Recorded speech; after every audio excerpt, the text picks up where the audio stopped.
gentlemen, good morning, good afternoon, good evening. I am your host, Data T, and this is my channel, The Good Guys.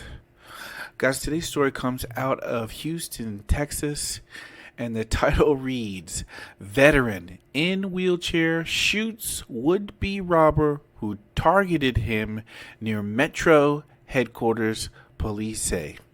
Now, before we get into this story, guys, if you wouldn't mind leaving a like, leaving a comment, subscribe, trying to get to 100 subscribers.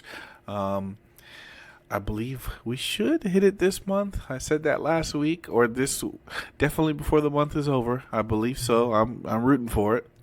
But anyway, guys, let's get into this story. I saw this, and I saw veteran in wheelchair, and I was like, yes, okay.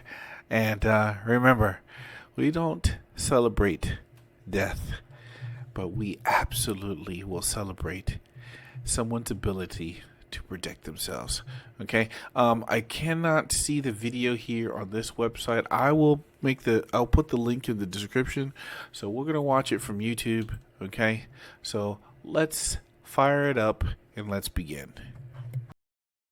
Overnight, Houston police telling us shots were fired when a man in a wheelchair defended himself during a robbery downtown. It happened near Metro headquarters on Pearson, Maine, just before 9 last night. ABC 13's Jeff Feeling is there live this morning. Jeff, police say the victim is a military veteran.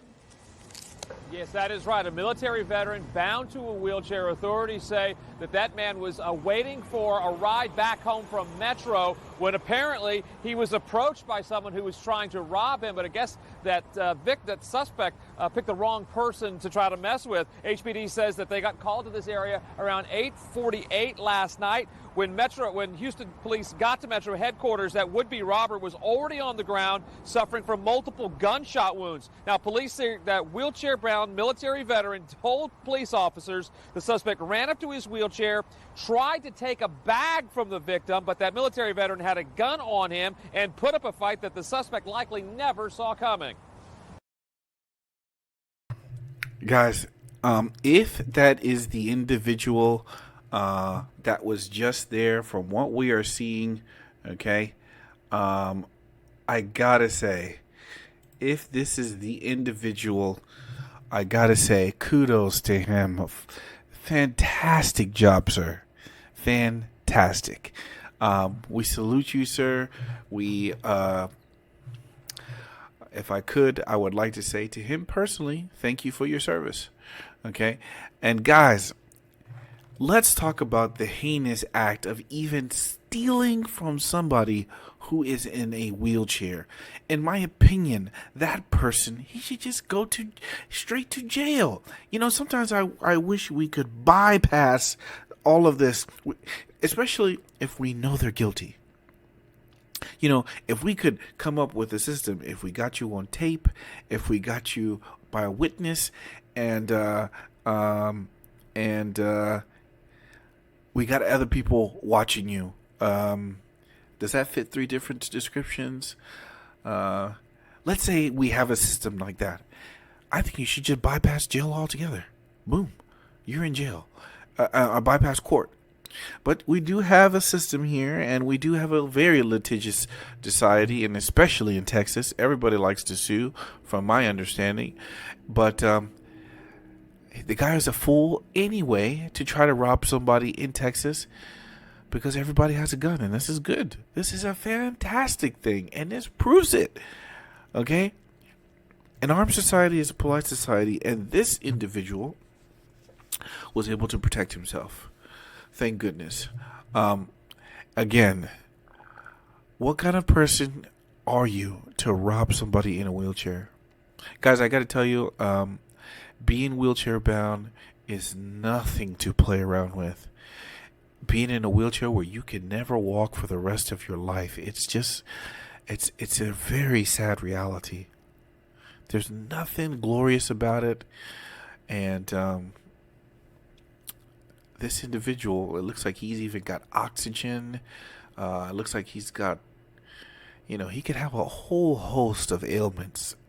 And him trying to just regularly live his life. I mean, this chair is not cheap. You know, $10,000 in some cases. And he's waiting for somebody to pick him up, meaning that vehicle has to be specially equipped to take this wheelchair and that man from place to place. It's just, you know, so many things have to be planned out before. You just can't get up and go out.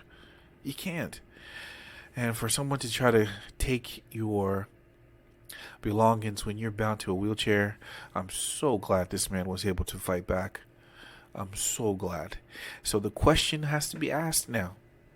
Should disabled people have guns? And you know my answer, don't you?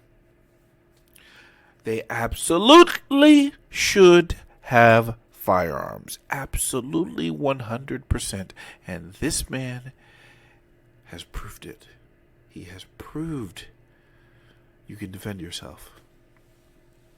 Should he shot him over something that he stole? Why not? Okay? People don't like that, but hey, how does he know that's all he was going to do? And I'll leave it there. Let's move on. Multiple gunshot wounds. Now, police say that wheelchair-bound military veteran told police officers the suspect ran up to his wheelchair, tried to take a bag from the victim, but that military veteran had a gun on him and put up a fight that the suspect likely never saw coming.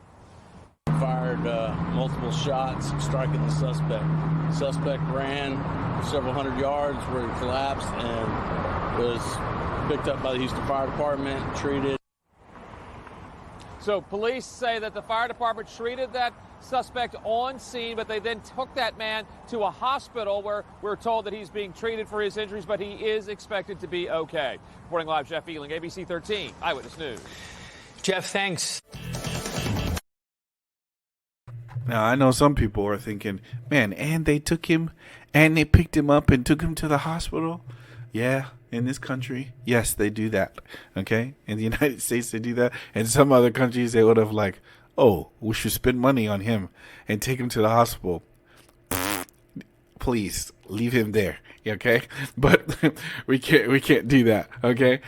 We do value life here in the United States. So obviously they picked him up, took him to the hospital, patched him up, and then of course they'll put him in jail, right?